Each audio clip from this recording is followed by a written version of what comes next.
da vi igjen direkte inne her fra Finland. Vi holder oss ikke til ett show etter dagen, det i alle fall 2.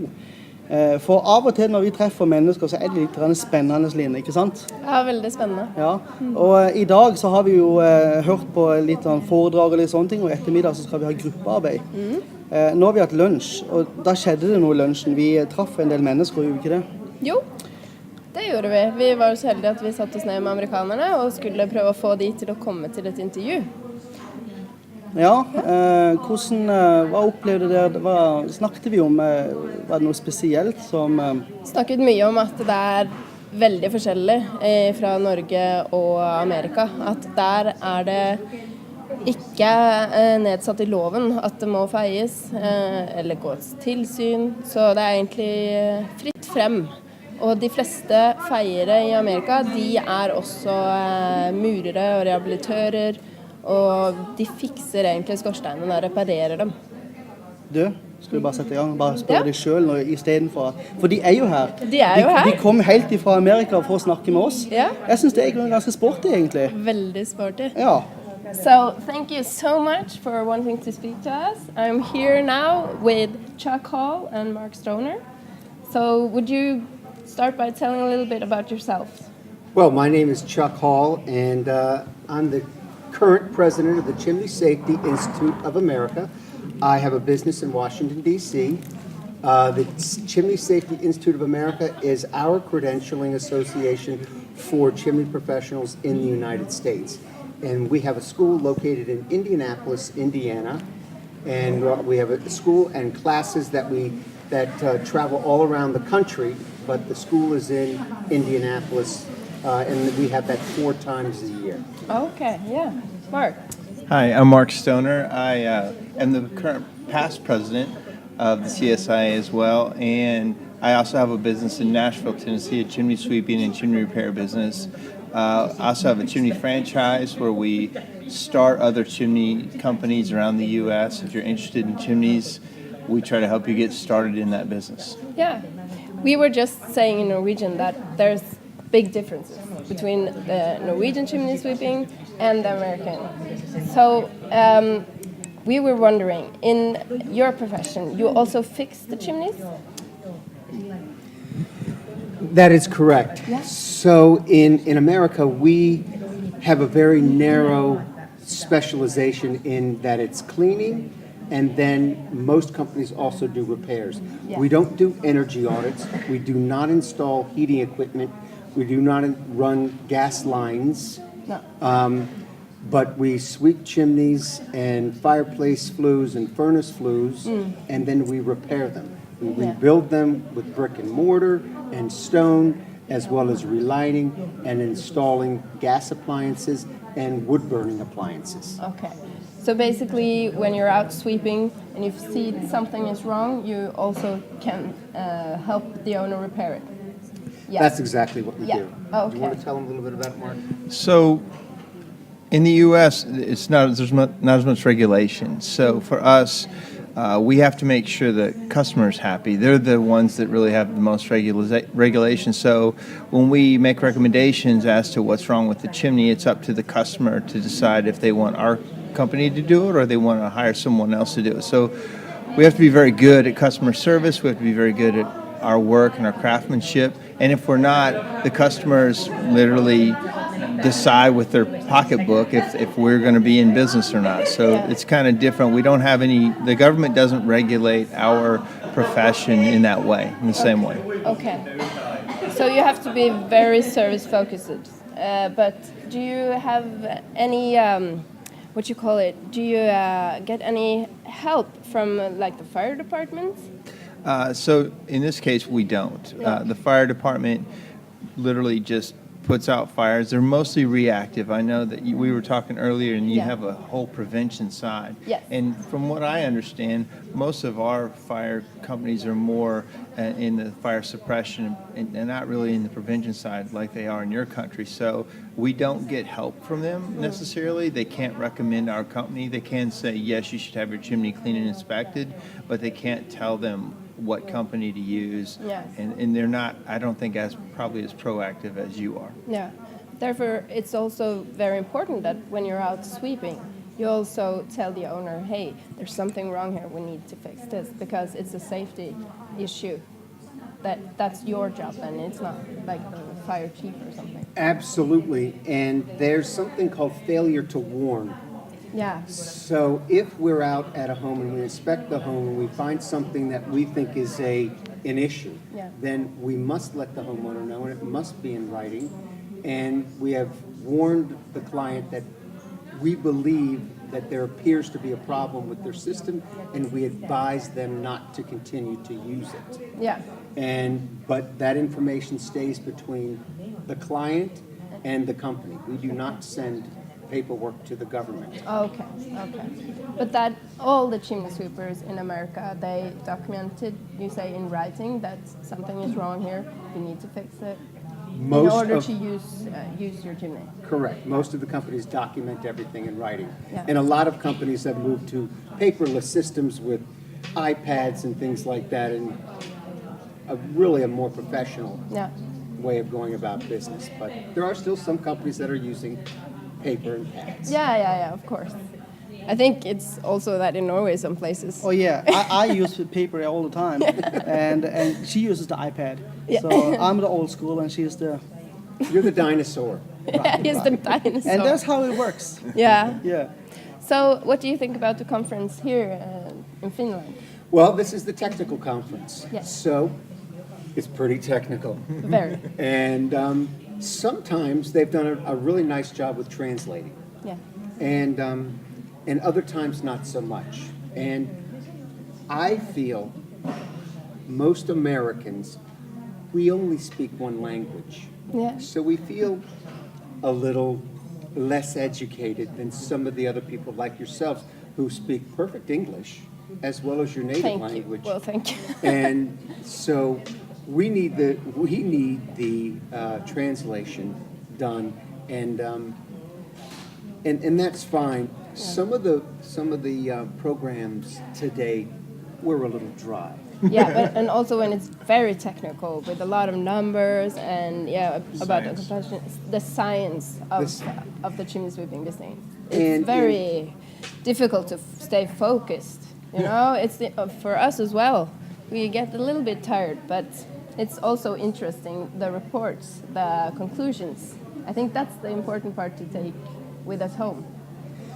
Well, in America, and I'll let Mark come in on this, we aren't as concerned with the regulation by the government. Yeah. And we do have something called the Environmental Protection Agency, the EPA. Yeah. So they are concerned with particulates. Okay. So there are parts of the country, Colorado, California, Washington, and Oregon, I believe, all have burn days where you can burn and not burn solid fuel. Wow.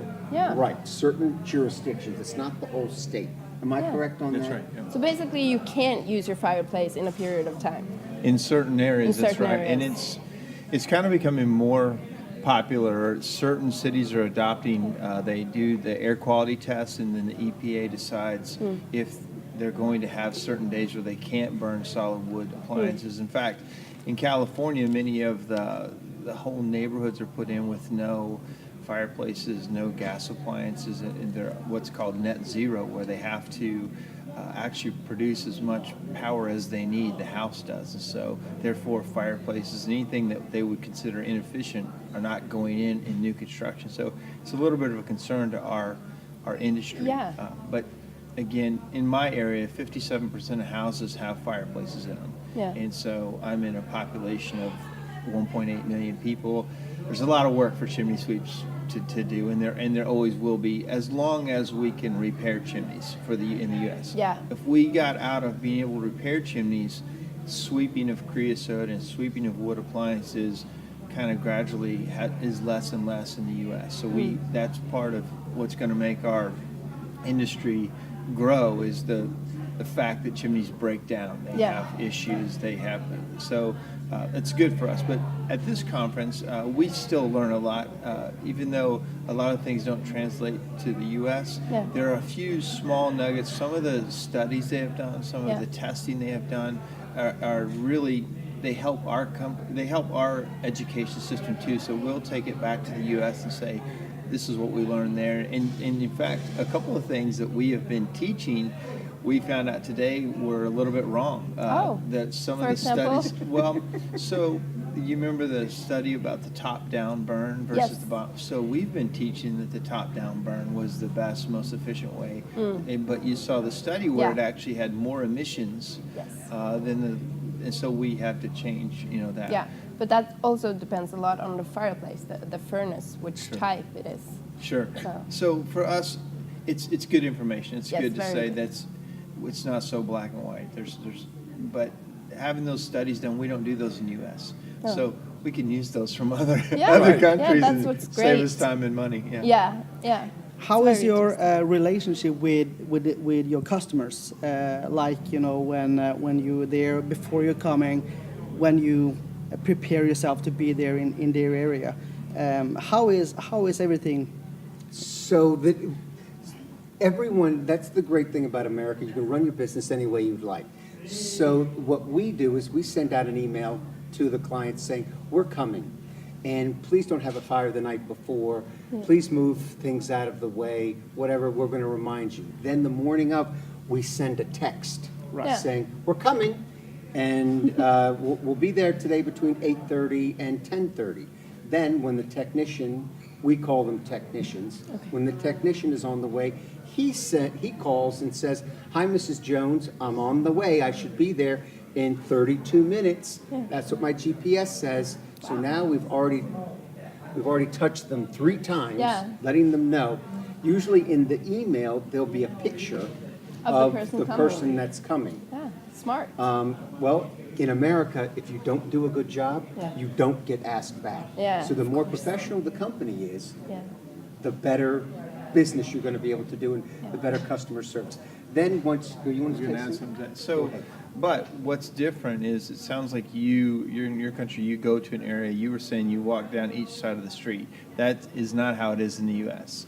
We go from each side of the city sometimes. So one customer calls and we take care of them and we line up our schedule as to who called, who wants service, and we try to make our route as efficient as possible. But it's not near as efficient as going house to house to house because we simply don't have that regulation.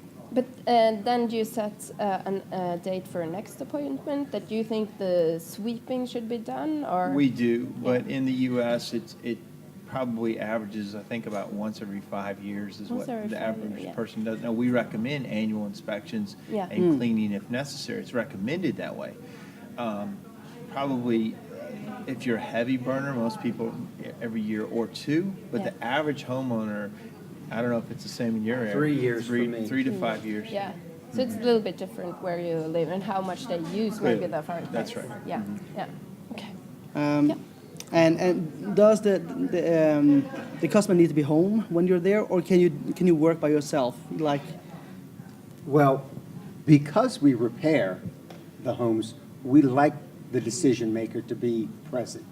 However, in Washington, D.C., for example, in Marcus and Nashville, which is also a metropolitan area, there's a lot of homes that are dual income. So both parents work. Yeah. So sometimes you show up and there's just a nanny there, or a housekeeper, or a son or a daughter. So we prefer that someone is in the residence that is over 18 years old, and if it can be the homeowner, that's the best way. Yeah. If Of course. the homeowners are there, Yeah. and it's easier for us to discuss the report, what's great about their system, because you never want to come in with all the bad news. No, So no. you start saying, this is good, and this is good, and this is good, but this is not so good. So we need to fix that. We need to do so. Yes. But you can do it like that, and it might be good for you. Precisely. Okay, we need to go on. The show must go on. The show must go on. And we have a lot of things going on today, like Yeah. we said earlier. Yeah. It's amazing to have United States with us. Happy to be here. Yeah, and of course it's better than CNN and better than Fox News and everything. Absolutely. And I can imagine how they would like us to come back to CNN, whatever. And as you said, we do have A celebrity. A celebrity. Yeah, Mark, yeah, he has yeah. been on TV. He's been on on real television. TV, not only Real Facebook TV. television. And this is great. Yeah, But we need to continue. yeah. And I think we're going to do the rest in Norwegian. So Yes. our Thank audience. you so much. Thank you. It's guys been an for honor. coming. So when you just sit here and relax, we're just going to say thank you to everybody and hope to see them again. We hope to let them ask you questions on Facebook so you can answer on Facebook later. And siden jeg da har sagt allerede på engelsk, så kan jeg jo si det igjen. Husk, lik, del, kom gjerne med smilefjes, sånn som vi har snakket om før. Har du spørsmål til disse karene her, så er det ikke i veien for at vi sender en tekst på Face, så skal vi svare så godt vi kan. Det er alltid kjekt å ha nye gjester på besøk. Vi har hatt svenskene, Ja. vi har hatt danskene, og vi hopper over til USA. Reisen er ikke så veldig lang i dag, heldigvis, Line. Nei, heldigvis ikke. Skal vi avslutte og si takk for nå? Ja, Ja, da gjør vi det. ja. Takk for nå. Takk for nå.